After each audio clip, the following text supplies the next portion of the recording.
Hey, everybody, it's just me, Bob, here. And yes, who knew? Everybody knew. It's another episode of Bob Saget's Here for You. And you know it because I come out on Mondays and Thursdays. And when I say come out, I mean, hey, I'm admitting who I am. So this is a podcast that I've been loving doing. I hope you've been listening to it. If not, if this is your first one, because maybe my guest, Simonetta Lein, hope I'm saying it right, Lein? I'm really prepared. I know all my guests. I know all about her. You know, my last name is Saget. I'm Robert Saget.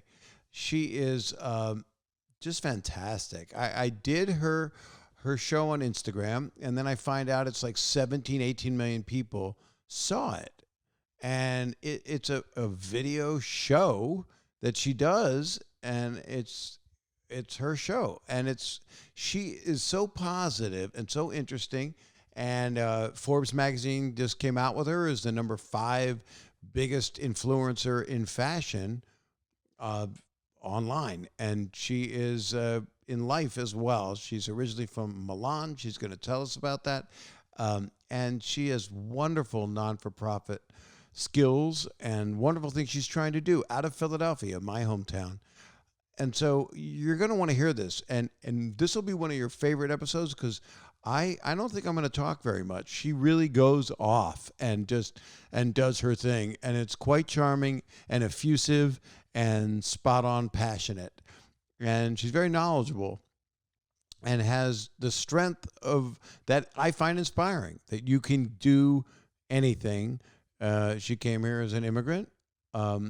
Just not long ago, like 6 years ago, 6 years ago, from Milan. And here she is with this empire that's growing, and she is really listened to and regarded incredibly highly. So I'm very proud to have her on. And some people would go, Bob, why don't you have someone on you can curse with and stuff? Just have one of your bros from comedy. I do. So it's nice to talk to all kinds of people, and she's wonderful. And, I don't know what you think, but we're all immigrants. I know you might take umbrage at that, but everybody in the United States, except the American native and the North American native, came from somewhere else, So we're talking Ireland, Dublin, England. History, I guess. Most people don't because it's getting rewritten as we speak. But this whole country is founded on immigrants from the beginning. So yes, it's from the very beginning. And it wasn't all pleasant. I don't know if you heard a couple of, wars right here in the hometown of America. And we're hoping we don't have one again, because people need to realize that we all can live together and let each other have different opinions, and also let people have the same rights as each other. And love's the answer, but I can't say that because that makes people angry, because that's just so cynical. No, it's not. Their response is cynical. Anyway, this is a person that's full of love, and I'm really happy she's here. You know what to do. You do all the stuff you do with the podcast, and here comes Simonetta.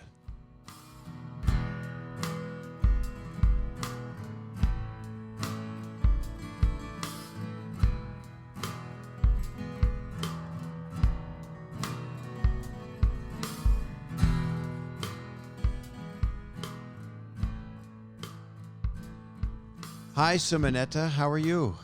Very well, thank you. And thank you for saying my name correctly. I worked on it. You rehearsed, right? Well, my wife is Sicilian, so I try to pick up little things, but I'm not very good with languages. But no? It's a beautiful name, Simonetta. That's how they would say it, right? In Italian, you say Simonetta, but that sounds like really when my mother got, mad at me. So was like Simonetta. So I like it more in the American way. It's like Simonetta. It's like sweeter. Oh, Simonetta. Just let it roll. Simonetta, yes. Right. So people don't yell at me. Well, you are in my hometown of Philly, and I have so much love for that town. And Go Philly. How long have you lived in Philly? Almost 5 years. Believe it or not, time flies. I fell in love with the city. The city really welcomed me. There was really no particular reason why I stopped in Philly, but love, because we fell in love with the city, honestly. I mean, people say, why? Like I was living in Milan, Italy, and people say, why Philadelphia? I'm like, why not? Philly just so awesome, has so much art, much culture. So It that's does. why So you went from Milan to right to Philly, it's right to Philly. not New York, because that would have been the fashion move. Yes, everyone tells me, why you're not in New York? Why you're not in Well, Los right Angeles? now we know nowhere is the right place to be, Exactly. or Definitely. wherever you are is the right place to be. Definitely. I mean, Philly, I have to say we're pretty lucky compared to, for instance, I mean, New York is desert right now. So Philly, we are thriving. We're surviving. People try to get by. And, I try to support all my local businesses. I try to go to my local people. And we're trying, to survive.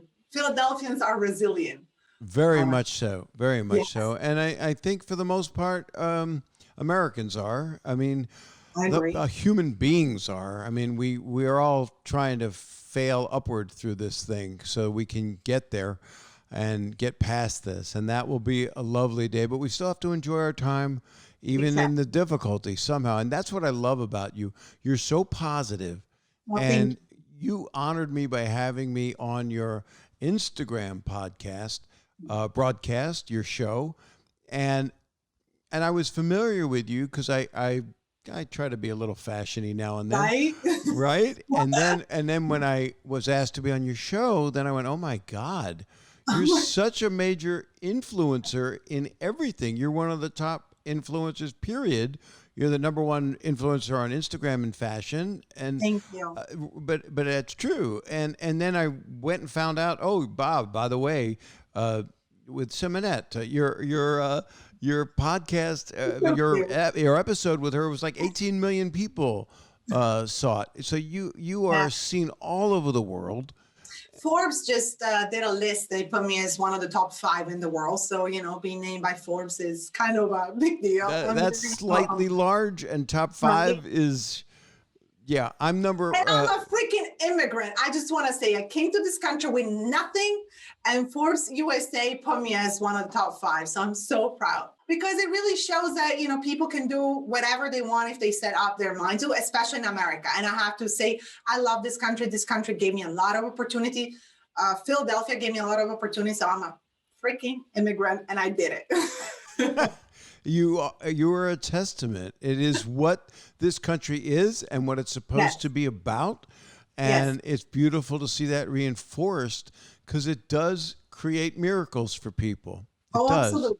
Absolutely. Actually, America taught me how to believe in miracles. I have to be honest, because when I came to Philly, the city actually believed in me. I came here with an idea for my non-for-profit, and actually Councilman Marsquilla is an Italian American. He believed in me and he said, look at this Italian lady. She has, these ideas. Let me back her. And the city put together an event, and that's actually how my non-for-profit also started. So I always say America inspired me a lot.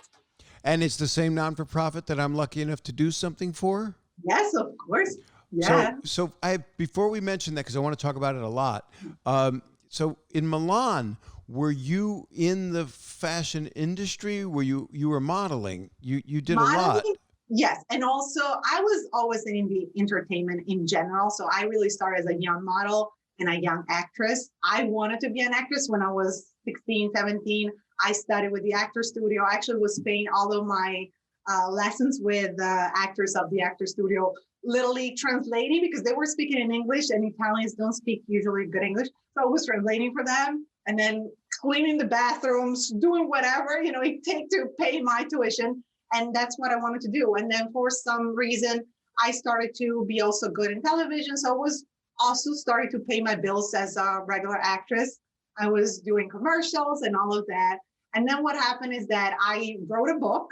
And sometimes I say, I had always a goal, but I always say to people when they ask me, having a goal is very, very important, but be ready to kind of go, with the ride, because my goal was to really be an artist. But for instance, the book came kind of unexpected because it was a friend of mine who told me, why don't you come to India with me? And I just went, just out of curiosity. And that actually gave me a lot of inspiration. I put down much of my personal story. And then from that, I really didn't know that a big editor would have liked it and then published it. It's called Mondadori. It's like Penguin. It's one of the biggest one in the world. So even that was a surprise. And then another surprise came when Vanity Fair Italy actually saw that my book was going very well. It was very inspiring for people because it's kind of a little bit of my story, but half and half, I would say. And it is about the power of dreams. Right. And so that actually inspired Vanity Fair and said, oh my goodness, can we ask this to celebrities? And all the people that we, usually interview try to go a little bit deeper, not just superficial.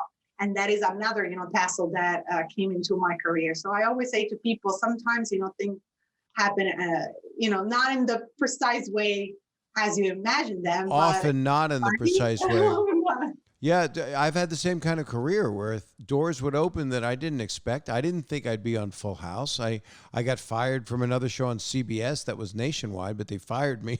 And then I got the America's Funniest Home Videos, and I know there was a version in Italy with an Italian host. And very true. It might have been a team. Was it an Italian? Was it two people or one? I don't remember, but I remember that it was some kind of a similar thing. So you were already becoming successful in Milan. It was already happening. So what made the jump? Because you could have been the number one person in all of Italy, which is incredibly prestigious and romantic and beautiful, because Italy is. And so did you want to come to America just to take it to another level? Was that the idea? Yeah, so there are two reasons. One reason, I was still maybe young enough I always felt in my soul needed more space. And that is what I always say to Americans. I'm an American now, so I actually recently became a citizen. Yoo-hoo. Congratulations. Thank you. But again, I will never forget my roots. And I always say to Americans, I have a feeling that they forget very often how great America is. I remember the very first time when I came to New York, I was mesmerized by the fact that I saw people of whatever, color, race, religion, and they were Americans. It's something that for us as Americans is just normal, but for a European to see a Black American, an Asian American, whatever, race, and don't think, oh, it's Asian. No, it's American. That is a concept for a European that was like, wow. And that, made my soul, so big. And I said, I want to be here because it's a dream. It's not just a nationality. It's really an idea. And that actually, that was my first inspiration. And then the second inspiration was, again, we were still young enough. My husband and I, at that time, we weren't married yet. And we said, let's try. He's originally from America. We lived actually together in Italy for 10 years. Italy was not doing so great as far as economy, and it's still not doing so great, unfortunately. The recession is real, especially when I left, the youth unemployment was around 60%. It was very, very, and it's still very, very, Well, now because of COVID, it's that's the thing. And that's why, I know we have a lot of problems in this country, but I always say to people, please, understand that it's a world situation. Like the world is collapsing. I'm a very hopeful person. I have same here. Yes, right. We're gonna fix this, and we have to. I wake up in the morning being hopeful for humanity, because I don't understand how people cannot see other human beings as human beings. Absolutely. Unless they prove that they're just bad people, and that's a different story. If they want to hurt you physically or monetarily or anybody that's negative, and I don't do negative anymore. I got older, I said no negative, so I turned on the news like negative. I can't, I want to know what's going on. Right. Hold up a cross from the vampires. Right? It all comes down to vampires and bats, unfortunately. That's the world. Your energy. And then Robert Pattinson is playing Batman, and he came down with COVID, so that you would think he would be immune, being the new Batman. But it's such an interesting story, your story, and you have such charisma and such drive, and that's what's so inspiring, and coming here, and then a lot of things happening. I don't even think they've fully happened for you. I mean, just being announced, one of the number 5 of Forbes all fashion people.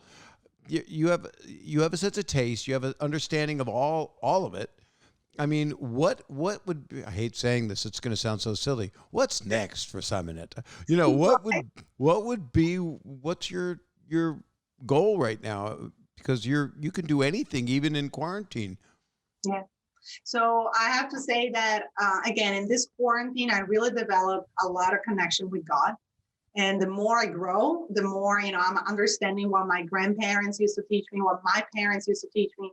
I was always a rebel. I went against God. I really was like, oh, what the hell? I don't care. And the more I grow, the more I understand that my purpose, as well as everybody's purpose, is truly a purpose. We have all of us have a role in this world. And my personal role right now, I'm really trying to inspire people one wish at a time, one post at a time, one day at a time. With my TV show, that's inspiring me because it gives me the opportunity to speak with amazing people like you and really bring, a smile to people and really bring them something that is helpful. So if you ask me what it's next for me from a career perspective, I'm really, putting a lot of love and effort in the TV show, because I really see that people are like, oh my goodness, you gave me so much strength, especially again right now, people are losing their hope. I want to give them, something that they'll rewatch it and they'll feel that they're learning something, they can do something with their lives. Also some tips and, really something specific as an entrepreneur, because as artists, we're all entrepreneurs. So I really try, to inspire people on how to do their own business. COVID was definitely a leveler for everybody, and the usual 9-to-5 job is kind of dead, unfortunately. And so many people have to, start on their own. That's why I always say I believe that it's really a strong change that we're doing within ourselves. People are not used to, have to do a lot of things. They have to really reinvent a lot of things, even just how to make money, how to survive. And it's not easy. It's not nice, but we are thrown into it, and we have all to inspire each other to actually be able to make it. And I've been seeing actually a lot of stories of people that at the beginning of this pandemic, they were like, okay, what am I going to do? And then they figure it out. Humans are resilient. We'll figure it out. And that inspires me. And some people lose hope, and some people unfortunately are getting sick, and that's where you send prayer. That's why you have found your faith more, which is very sweet. And I've heard it of a lot of people, people that had less feelings of faith, whatever they may be, whatever, if it works for them with Christianity, if it works, Judaism, Buddhism, and whatever. Absolutely. Even a thought of the universe is all one thing. The earth is one thing, part of a bigger us. But the thing that you're such a, pardon me for saying this, but a fireball. You're such an energy, like a meteor. I would have not hitting the earth and leaving a hole in it, but you would be someone I would love, and I'm not putting pressure on you. Your show's on a very wide scale. To have 20 million people watching an episode that came out of Instagram and then YouTube as well, right? I'm right now still on Instagram. I'm thinking about opening on YouTube. I put the podcast on YouTube, and it's not like exploding, but the podcast is doing lovely. And I just wanted to do this out of my heart. I wanted to do this pre-quarantine, but I see you with your own television show. I see you on a Netflix thing or just on something that goes worldwide. Whatever you would do as a step from this, being the entrepreneur that you are and wanting to grow it even more, this might be the best way. I don't know if you do the numbers and you figure it. I'm sure you have. But to go to a Netflix and for them to see what you've accomplished, know that you have the following, that's already bringing everything they need. They say, what's the algorithm? And you tell them that. And to be Netflix is to be around the world. You believe it or not, we were talking with Netflix before all this happened. Right. So many people, this is real. And that I want to share this with people because, again, in whatever career, whatever perspective, you guys that are watching are in, you might feel, oh my God, my life is, crumbling. And maybe you see people that you think they're successful and you think that they're not suffering. We're all in the same boat. Before, that this happened, I had so many major conversation with big agency, with Netflix and this and that. and all collapsed. I had to do another clothing line that I already designed. I gave all, everything, and the company, went out of business. So It's so sad. It is. But you have to again put other people to work, and then Absolutely. help other people. And then with the television world, you do a Zoom conference with Netflix. Yes. It's not like you in the days before you'd have to fly to L.A., possibly New York, Yes. take a train from Philly, but it's not necessary because people are doing Zoom meetings. So I would say pick up where you left off, see what executives are there, because Netflix is one company that has really figured out. I mean, they are the lion's share of what we're watching. I mean, there's, yes, Hulu and Amazon was not going anywhere because we need their packages. But with Netflix, I mean, I'm just, I'm trying to be your agent. And I've called my agent, and they're all working from home. And Netflix, we're calling you. This Netflix, she's going to be calling you. Yes. Is your husband in your business with you? Does he work with you on it? My husband, yes, he does. He's actually behind the scene many times, and then he helps me with a lot of stuff. But he's a Renaissance man. He knows how to do a lot of stuff. He doesn't do only that. He also helps me with the non-for-profit. He's actually the president of the non-for-profit. Now, tell us, I want to hear, first, before we go to commercial, I want to hear about your husband. Would he be able to, you be able to contact the agents to then get Netflix? Because I want this for you. I want everybody to see you. Because when I did your show, I was blown away. I went, that was awesome, So sweet. I mean, I know that we're speaking with certain people. I don't even know if those contacts are there anymore. And right. I don't know if you have a better contact. You can, talk with my husband. I'm going to talk to somebody and see who it would be. I guess it would be in the reality world. Yes. Or the documentary world, or one of those. So I'm actually going to get some names for you and send them to you. Actually, that's what I had to do, because one of the projects that I've done with the non-for-profit, we donated sewing machines to women in Africa. So I really wanted them, to go there and, showcase all that they can create now with all the tools that we gave them. So that was more a documentary. And I don't know, that person, I think, is not there anymore. This is definitely more reality. Well, I'm gonna try to make a hookup. I'm gonna try to do that.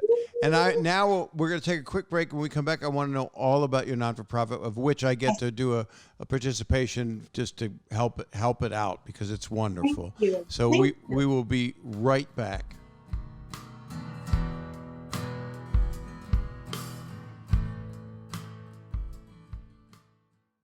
All right, here's a lovely rhyme. Mirror, mirror on the walls, what's the best brand for my balls? I know, there's great writers out there. Manscaped. I'm talking about Manscaped, of course, one of my favorite sponsors on earth. Hold a second, is that a nose pube? I didn't know they were called that. Good thing our partners at Manscaped are here to ensure you're taking care of your manhood and your nose hairs with their new performance package. I have to trim it up for not for Lent, but for other holidays. I have a problem. I have Yoda ear hair. I want to get rid of that. I want to groom. I want to look nice. You ever have non-button fly jeans? Remember the zipper jeans before we all wore stretch pants all day long? Or I don't know, workout pants? You don't want to use a zipper and get it caught on and get a nicked bag. And that's why Manscaped has everything taken care of, from your neck up and from your waist down. Hell, you can even do your underarms or your nipples. I don't care. Manscaped Performance Package is the ultimate men's hygiene bundle. Included in this package is the Weed Whacker ear and nose hair trimmer, which is waterproof, right? And uses 9,000 RPM motor-powered 360-degree rotary dual blade systems. It's amazing. This nose and ear hair trimmer provides proprietary skin-safe technology, which helps prevent nicks, snags, and tugs in those delicate holes. Look, fellas, 79% of partners polled by some really incredible pollster admitted that long nose hair is a major turnoff. Why not use the best tools for the job here? They're easy, they're simple, they go right in, they come right out, nobody gets hurt. This bundle includes the Lawnmower 3.0 trimmer, and that is the best trimmer on the market for your balls, butt, and body. And that's called alliteration. There's great writing that goes into every Manscaped ad. And let's not forget their famous liquid formulations, the Crop Crop Preserver Ball Deodorant and Crop Reviver Ball Toner to maximize your ball hygiene routine. Get the Performance Package now to receive 2 free gifts, the Manscaped Boxers and the Shed Travel Bag. You want those things. Also, you will receive a replaceable blade every 3 months to keep your weed whacking and lawn mowing time clean and enjoyable. Remember during the winter when you were a kid and you were out lawn mowing? Well, it's different now because your balls are involved. The Performance Package is the best value that Manscaped has to offer. Get 20% off and free shipping with the code SAGET20 at manscaped.com. I'm serious about this. You get 20% off and free shipping with the code SAGET20. That's SAGET20 at manscaped.com. I can't say it enough. That's 20% off with free shipping at manscaped.com and use the code SAGET20. What are you waiting for? Go whack your weeds. Thank you, Manscaped, for making our holes look sexy. Okay, we're back. That's what's great about my podcast. My podcast is so great. You go away, you come back. So I love you, Bob Saget. I love you right back. And what's your husband's name? Raphael. Tell Raphael if he can hear me, or tell him that I send my regards, and I want to hook you guys up. Not that I can do anything, but if I give you a name, and then it's to their benefit to have you, because you should be on a worldwide thing. You know who you are, and you have such great taste, right? So tell me all about your non-for-profit. I said in Italian. But yes. I know. I love that. That's when that's where we become ourselves. I know. I know bellissimo. Bellissimo. Right. Bellissimo. But Right. does your wife speak a little bit of Italian? Or A lot. Well, she speaks Sicilian, and she does Italian, but she's really great at Sicilian. Her father's Sicilian, so she learned it as a child. And they use their hands a lot, and they say "Stand good to me." right. Stand good to me. That's brilliant. It's crazy because people think that Italian is one language.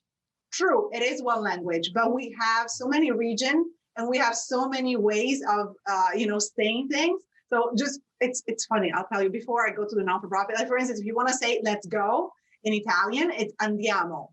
But if you want to say andiamo. Yes, andiamo. But if you want to say it in Venetian, which is my dialect, the dialect my mother speaks, is demo. If you want to say it in Lombard from Lombardy, you say duma.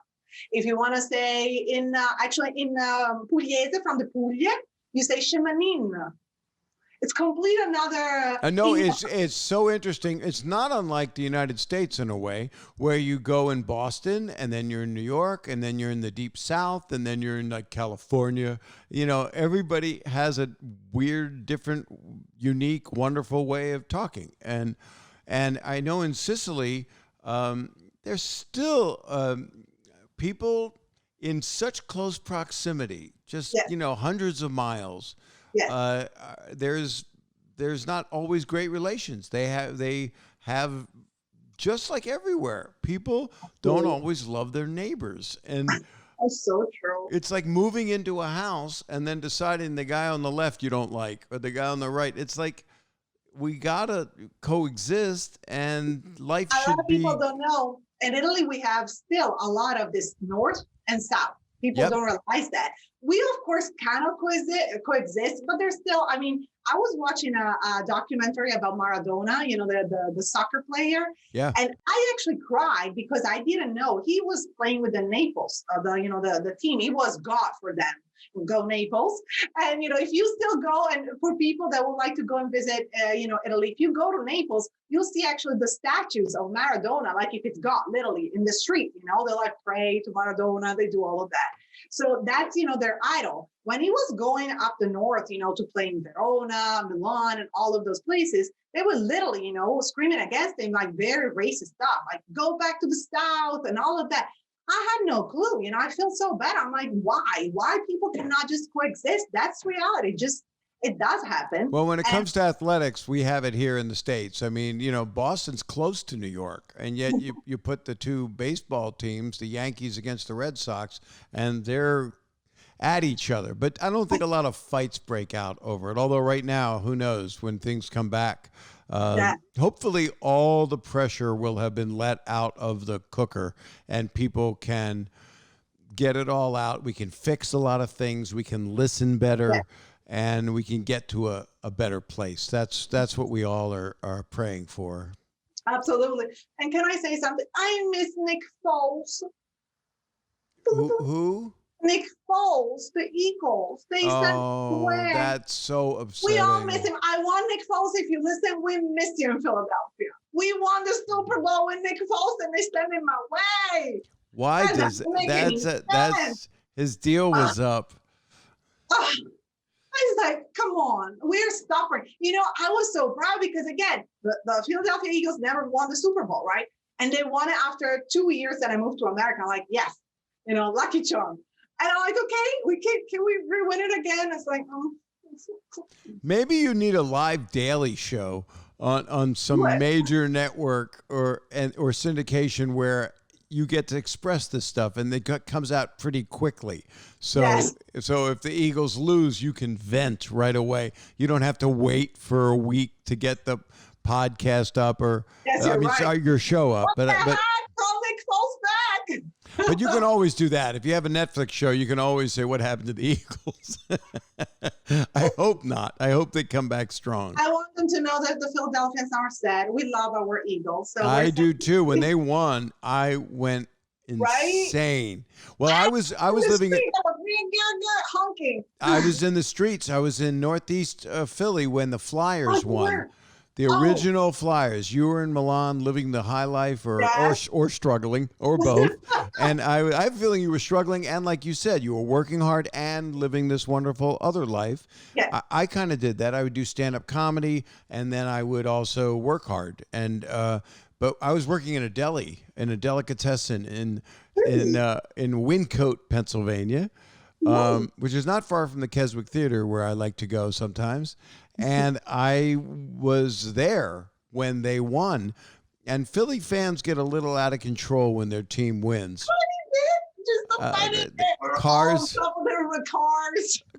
are upside down on fire. That looks like, unfortunately, what we look at now. We don't need that. Philly fans, calm down and just let your team win. I mean, maybe they don't want to. Maybe the Eagles didn't want to win because they're afraid cars will be on fire. So let's talk about your non-for-profit because it's so wonderful. Yes. So again, Philadelphia, you know, the love that I have, because like I said, Philadelphia inspired me. So when I came here, I had, honestly, it was a blog. The idea before, you know, this non-for-profit, it was a blog. And I had this idea actually after working on Vanity Fair, because I felt, okay, it's very cool that I go around and ask to all the celebrities all about their dreams and how they are achieving them. But what about the everyday people? And so I put together this blog where people started to write me, you know, all of their dreams and aspirations. And I started to be literally inundated. I mean, I had so many requests. And at the beginning, I remember that I was trying to fulfill any kinds of wish. I mean, people ask me, what kind of wish? I mean, I have to be honest, at the beginning, when I wasn't structured as a non-for-profit, I honestly was trying like anything. Like they wanted the shirt of their idol. They wanted to meet, you know, that singer. So I was going crazy for people that I would never even meet in my entire life. I would just, you know, this little fairy going and, okay, you're going to meet your singer. Okay, you're going to, so I was doing that. And it was fun. It just that, of course, it was taking a lot of, you know, resources out of my brain and also, you know, my heart. And I said, how can I move this to a bigger scale? So really, because it's cool that I give you, you know, the shirt of your idols, but what if we can really, you know, do something for the community, you know? Right. And so after, you know, when I came to Philadelphia, because I'm an artist, the first degree that I have is in fine art. I'm a painter as well. So I always had this vision of this wish wall, like a physical thing, like a piece of art. And so I went to the city and I said, what can we do? You know, I really see all these wishes that people are putting on the blog as something that people can do physically. And they loved the idea. So Pope Francis, it was 2015, Pope Francis decided to come. And so the energy was already there. People were already, you know, a little bit open into, you know, dreaming and, you know, having that energy. That's so Pope Francis is a big name. Absolutely, absolutely. And so I mean, they at one point, did you go, I got Pope Francis? Did you? He's in the house. Did anybody were say? in the house. Yes, yes, yes. And then all these people came, to of course to see Pope Francis. And then we had the event. And then, like I said, so many people were coming. Just prior that, because it was such a big event that, like I said, I had the vision. I didn't expect that it would become so big. They told me, you have to be structured though. It's a blog, it's not enough. What about non-for-profit? And at the beginning, I really didn't know. Again, I was so new to this country. I was so new to Philadelphia. I was, okay, what is it? 501c3? And so I figured it out. We actually were very lucky. And so for people that don't know, if you want to have a non-for-profit, you have to file with a lawyer for a 501c3 status. We were extremely lucky because we received it actually back very quickly. That also to me was kind of a sign, because sometimes it might take also several months. So it was very quickly, I was ready, right before that Pope Francis came. And we did this event. And I remember so many people came. It was just, from an artistic perspective, it was beautiful. Imagine this huge, wall with all these people, put out their dreams and wishes. And they were actually very, what I was inspired about it was they were very concrete. They were very, okay, I really would like to do this and this for this community. We can do so and so. And so it was very interesting. And it was also, to me, a spectrum of society, really to see what was going on in their daily lives. People were talking about pollution. People were talking about school system, Right. veterans, all the, issues. And there was this lady who came and talked about her daughter that unfortunately was killed in a hit-and-run accident. Oh my God. So she wrote down this wish. She just put it up and said, my daughter was killed in a hit-and-run accident. I just want justice, and I want that my daughter will not be forgotten. And then she started crying, and she literally ran away. And I just, felt something. I ran after her. I really didn't know the story. I didn't know that it was actually a very famous story in the city, because, like I said, I was very new. And she started to tell me the story and said, it was actually all over the news. She got killed, but the city's just, maybe, I don't know, they're not putting enough resources. This is a mystery that is, unsolved, and I don't know how to fix this. And so I just kind of put two and two together. I went and I spoke again with the councilman, and I said, what can we do? And my ideas were two. One idea was asking them how much money, as far as reward, was put by the city. And I found out that it was very little. I don't remember what it was, a couple of thousands of dollars. And I said, maybe, it's too little. What if, we actually can put together some much more, so maybe people will be, incentivized to speak. And Is this in like City Hall, or is there a separate building? Yes. So I went to City Hall. Did you go with a lawyer? Did you? I went by myself with, again, my husband. I spoke with Councilman Mark Squilla. He was amazing and really listened to me. And that's also, I want to give a shout out. I know that there's a lot of politicians that are not doing their job, but there are some local politicians that are really trying to do their best. So I really want to give him a shout out, because he listened and he put his resources, and he actually put people together. He put Clear Channel together, and then he put AAA together. And all together, they put a $15,000 reward. And with Clear Channel, we put like a huge billboard up, saying what happened, and say, hey, if you know something, this is the reward, please help us out. And so that was a process that I started. In the meantime, I said, this woman, feels that her daughter has been forgotten. What if we rename the street where she grew up? And I remember that the consensus was, you are crazy. You are from Italy. You have no clue. This is freaking Philadelphia. It's Right. one of the biggest cities in this world, because, open parenthesis, this event was in September. This lady, she was my age. She was very young. She was in her 30s.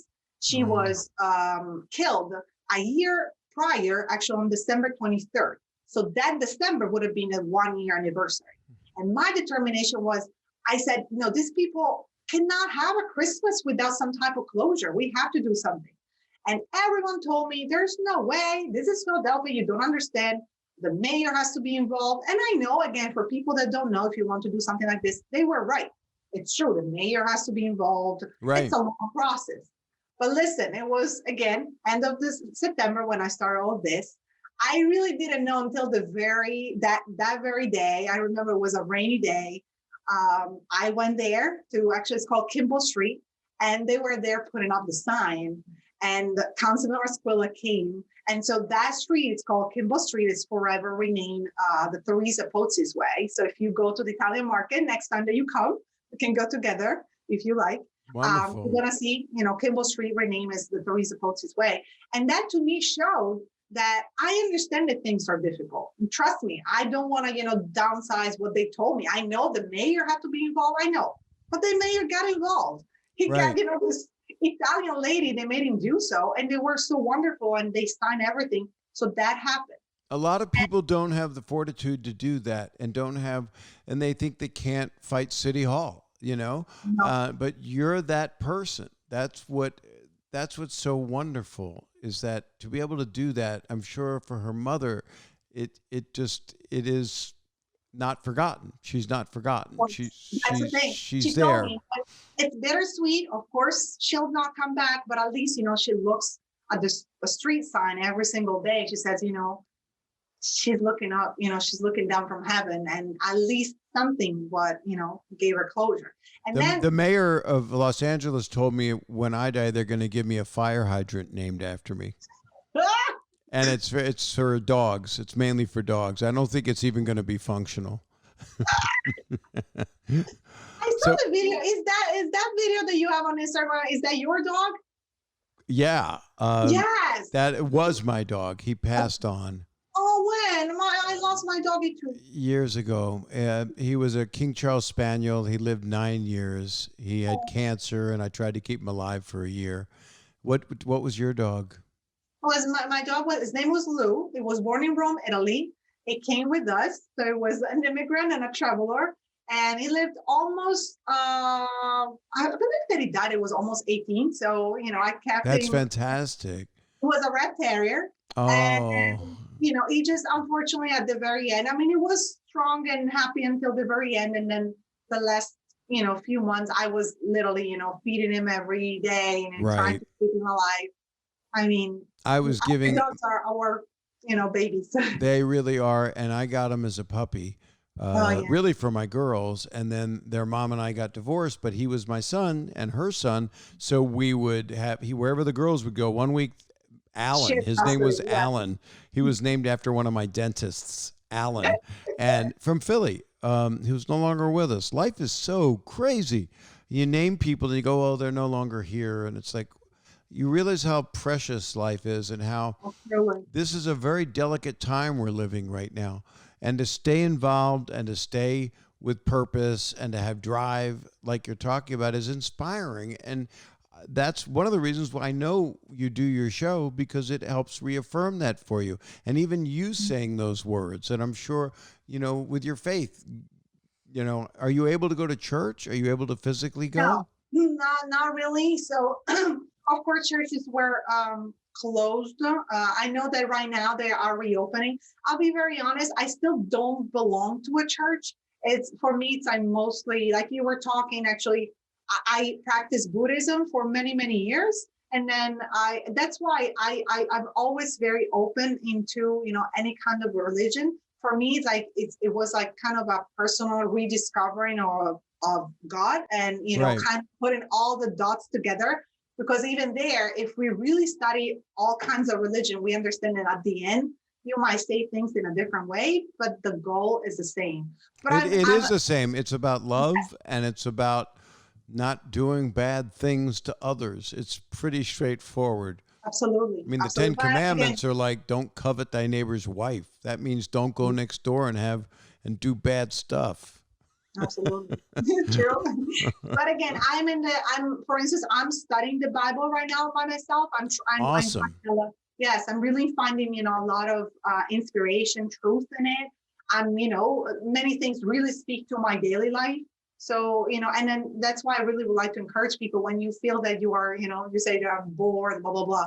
There's a lot of beautiful things that you can do. And a lot of people are lost and have nowhere else to go, and have their inner turmoil. I'm a big, I believe in therapy. It's helped me a lot. Absolutely. I've had a lot of death in my family, so that helped me process it. But then faith itself is, For me, it's an interesting thing. I keep it very personal to myself, and even unfortunately, politically, I don't like talking about it. I called people for my podcast today, and I just said I'll put on Twitter and Instagram stories. I'm going to be calling you guys, but I don't want to talk politics today. But still, if you talk about quarantine, COVID, it still comes into almost every conversation because people have their backs up, and I have my back down. I just don't want to engage it. I do sometimes. I'm so mad at myself when I engage in it. Do you get into that at all? Do you and your husband ever do that? Yeah, we also try to stay away, and also would like to. It's not that I try to stay away because I don't care. I care maybe too much. I care too much, right? And so I just don't want. I honestly, personally, with a lot of humility, I truly think that we all, as humanity, we are way above of all this. We can really get along. I don't want to get into like, just because you think differently than me, why we cannot be friends? I mean, I don't, and listen, if you were thinking exactly like me, how boring would it be, right? It would be all people like that. People like to run with the herd, and they want, I understand it. I understand some people are outside of their comfort level if their partner or their dearest friend thinks opposite of them. Yes. And I have some friends, my wife Kelly and I, we have Kelly Rizzo. Yes. We have dear friends, two friends, and they're married to each other, and they're David and Dave, and they have. Dave is a well-known person. Dave Rubin. He's a person that has a lot of, his YouTube show is very huge, and I don't agree with a lot of stuff, and we have conversations, and he tries to explain to me what my beliefs are, because not my beliefs, but how you identify what I tell him are my beliefs. And I love him. It doesn't matter. It just, and that's okay as long as I'm not telling him not to believe in something, and I'm not hurting him. I just adore the guy. I love them both. We double date with them. So it's like, it's life. Nice. But I want to know, let's talk about your non-for-profit now, and when the big event is and how long it goes on for. And I get to contribute some stuff. I get to do a Zoom, and I might even have some Full House paraphernalia I could get to you. Oh, that would be... Jody has it too. Jody Sweeten, when you talk to her, she's got a lot of stuff. Nice. Good that I know. She also, just so you know, used to stay at my house when she was 10 years old, and she was friends with my oldest daughter, Aubrey. And she would have a sleepover, and Jody was an only child. And so she would come over to my house when I was her dad on TV, and it was lovely. It was just lovely. I have a very special place in my heart for, and all of the people on that show, everybody, that's why I think that's shown through. The love in that show shown through, and that's why it's still rerunning till the end of. There's so many stories. I mean, if you just Google, every day there's stuff about Full House. I know, it's crazy. So back to your non-for-profit, because I could talk Full House all day.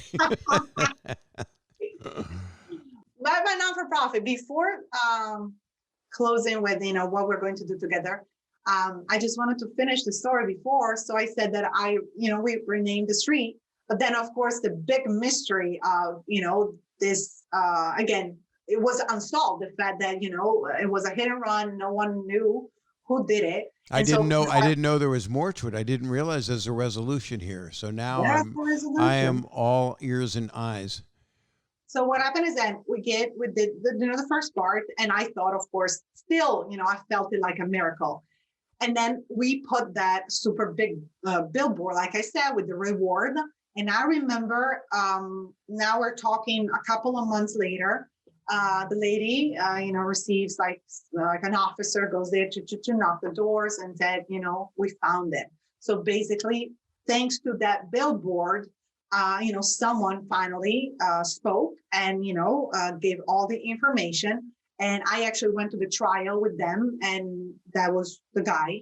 And the guy, paid his due. They went to prison. How did they identify him? That's what's so strange. I don't know how did it happen, but it happened that, again, someone spoke.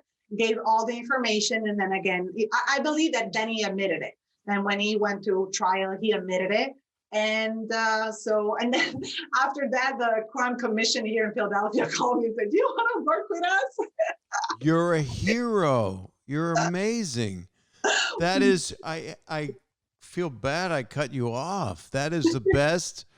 That is so wonderful that she really had, I mean, her mother had that real closure.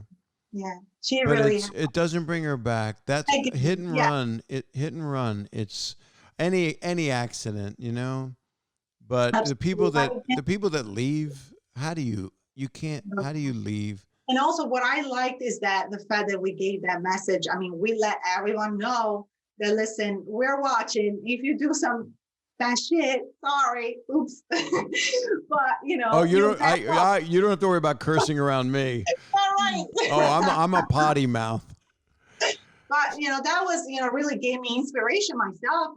I said, and see, it was just because of the determination that I personally had and my team had. I said, we have to see this through, and that's why I kind of call it a miracle. I felt that there was some type of help. Definitely, maybe Teresa helped us from above, and definitely she was. If my feeling was that she felt some type of closure. Again, she cannot come back.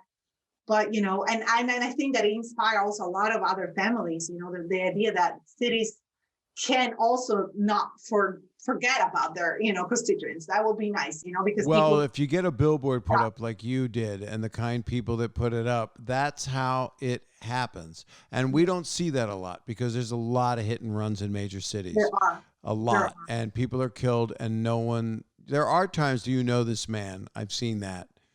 I don't ever see, do you know this woman? The bad person. So I think does tip the scales that it might be more male oriented or youthful anger oriented, or just no empathy. We all know that's lacking. We all know that empathy is what, out of 2020, that will be one of the hashtags that will be out, that will be part of this crazy world and probably part of 21 as well. So now, how long has your non-for-profit? Please tell me the name and the website. Yes. So it is called the Wish Wall Foundation. So I always remember people imagine a wall of wishes because people call it Wish Well, but it's the Wish Wall Foundation. It is thewishwall.org. So you can go, of course, online and you can submit your own wishes. And that is also a part that I didn't share. My dream and inspiration is to have constantly people to, write their wishes in and also to try to help each other. And that is also something that happens often. So it's very rewarding to me to see people that want to come together. So you can go. And again, if you have anything that is inspiring for the community that you would like my help, or you would like, again, all the people that, follow me and follow the foundation to, look into, please, write in.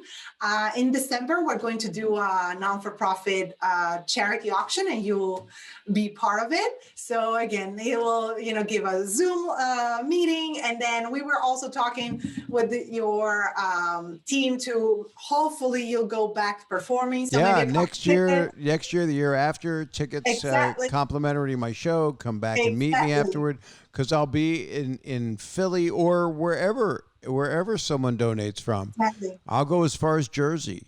Yeah, right. No, it could be anywhere because I'll be on a real tour. Because once I'm allowed out and going and doing stand up, I'm gonna be like an animal. I'm gonna go. Yeah. I'm gonna go everywhere and make a new bunch of material, which I had ready to do a new special. So I will be doing that. And we'll come to see you and support you. I'll be your cheerleader. I love it, and mutual because I want you on Netflix. Or another major place where you can go around the world and continue what you're doing. It's literally how shows are happening now. People are becoming influencers and you're at the top of your game, literally. And then it helps everybody. It's a wonderful thing. And your message is spot on where we need to be right now. So I just, it's a date. Netflix, it's a date. I'm gonna send you're gonna get some names. You're gonna get some names and maybe even some emails. I'll try to do something because I always try to help in wherever I can. Because why not? I mean, What's it? How's it hurting me? Exactly. You That's know? exactly why I created the Wishful Foundation. I always say, why not? If I can help, why not? Right? That's exactly the message that I had behind, and I Now, really will to now share with with everybody. Wishwell, do you, of course, with Wishwell, do you put people together in a room? Are there counselors, or do you have people that run the things that Yeah. officiate it? So I do a lot. I do almost everything basically. So Right. people write me, and again, they write about their projects and their wishes. And when I see that there's a wish that it is impactful for the community. For instance, I just during the quarantine, even there, everyone said, because regulation are very tough, so a lot of projects got to be turned down. But I still was able to deliver in Africa. We actually completely redid a medical facility that is serving 800 people. And that also gave me, you have no idea, as a human being, I mean, beside the crap of all this, blah, blah, be cool and everything, as a human being, you have no clue. I watched this, medical clinic. It was a disaster. We completely, fixed it, brought medication, they didn't even have a scale, they didn't have anything. These people had nothing. And now 800 people have pretty much all the basic that they need. So that to me is like, as a human being, I'm fulfilled. I can see 800 people more that are happy because of what we did. And so I want to continue, with also what we are going to do together in December to, make more fun so that I can continue to do all these projects. It's so beautiful. And do you get philanthropic people in Philly involved? Because it does come down to people that care, that do have the wherewithal to write a big check to really help. So my major channel is actually the what we're going to do together. So I do this online charity auction. So mostly I'll do that, even because I know cool people like you that want to be part of it. And so I want to be part of it because you call me cool. Right? You're very cool. I love being cool. It's so cool. Thank you. I have your daughter coming in my show, and like now, I think that she's waiting. Okay. Well, I will leave you to Stephanie Tanner, Right? Jody Sweeten. I love her so much, and I can't tell her I can't wait to hug her. Oh, and I can't thank you enough, Simonetta. Thank you. Sorry. Some people call you Simonetta. Some people say Simonetta, but it's Simonetta. Simonetta. That's what it is. Bellissimo. What else do I have? No, I have other things. What? Bellissimo. Bellissima. Bellissimi. Everybody. Oh, you're Bellissima? Bellissima? Bellissimo. I'm Bellissimo? Who's a bellissimo? Whoa. Yeah. Boy. And your daughters, bellissime. And also your wife, bellissima. Go ahead and say bellissima. Oh, I've got to talk to her. I learned my Italian from watching Dana Carvey on Saturday Night Live. That's how I learned it. Well, I send you so much happiness and success, and I'll be a hold of you. I'll be a hold of you. I never learned the Queen's English. I will get a hold of you and get you information, because I want to see you on the biggest platform possible. I'll make it happen. And thank you for all you're doing. It's really wonderful. I'm so proud to be part of it. And send my best to your husband. And we'll see each other. We will see each other in Philadelphia. Yes. So Gonna hug. we're gonna hug. Damn it, we're gonna hug. I can't wait, as you would say, to frickin' hug. The freaking hug, like Philadelphians do. Right. It's a city of brotherly love and sisterly love. So. Can I eat a cheesesteak, please? Oh, I went to Jim's last time and was very happy. Pat's, Geno's, I like them because they're traditional. But is there another one you would recommend? Chubby's and D'Alessandro's, but I'm for Chubby's. D'Alessandro's I've had. It's good. And Chubby's is where I'm from. They're all females. It's a female-run business. People have been telling me Chubby's, so now I'm going to get Chubby going there, because when I go there, I eat like 3 a day. It's really bad. It's the Amoroso roll. That's what it is. It is. Well, I send you lots of love and lots of happiness, and I look forward to talking to you next. Ciao. Ciao, Bella. Well, that was delightful. That's the least, I think a lot of you will like, that is the least I have ever spoken on one of my podcasts. That was Simonetta Lein. And I hope I said that right. I never got the pronunciation of her last name. Lein, Lein. Is it Lein? Lein. She is delightful. When I did her show on Instagram, you got to follow her. It's Simonetta, S-I-M, right? Exactly. Let me tell you what it is, because I want to get this right. It's Simonetta Lein. Simonetta Lein. And you got to follow her, because when she goes live and does her show, it's sweet. It's funny. She has this personality. I'm sure you noticed. I didn't say hardly anything. I tried to put some things in, but she is just a real interesting person, and I'm looking forward to seeing what she does in the future. So I want to thank her. And I also, and if you can help out her charity, it's a wonderful thing. And I'll be doing that. And thank you again for listening to another episode of this podcast. You can, rate, review, subscribe, or you can follow it. You can do that. There's nothing wrong with that, depending how you get it. And then if you got it and it's bad, get an antibiotic. But otherwise, not funny. But I'm here. And then you go up in the top of the menu of this podcast right now, and it'll tell you a phone number that you can call on days that I put it on Twitter and Instagram live, and I'll tell you when I'm going to be calling you guys, between what hours. And I love those episodes as well. And I've got some amazing guests coming up in the weeks, months ahead. So you guys stay well. Thank you so much. And I'm very proud to say that I'm Bob Saget, and I'm here for you. That's so unusually, I can't use any word that won't offend anybody. That's just nerdy. That would be the best way to get out of it, because I don't want the PC police to kill me at the end of my episode with Simonetta. So thank you guys, and ciao, bella, bellissimo, and ciao, ciao, ciao. I'm doing a cat food commercial. See you later.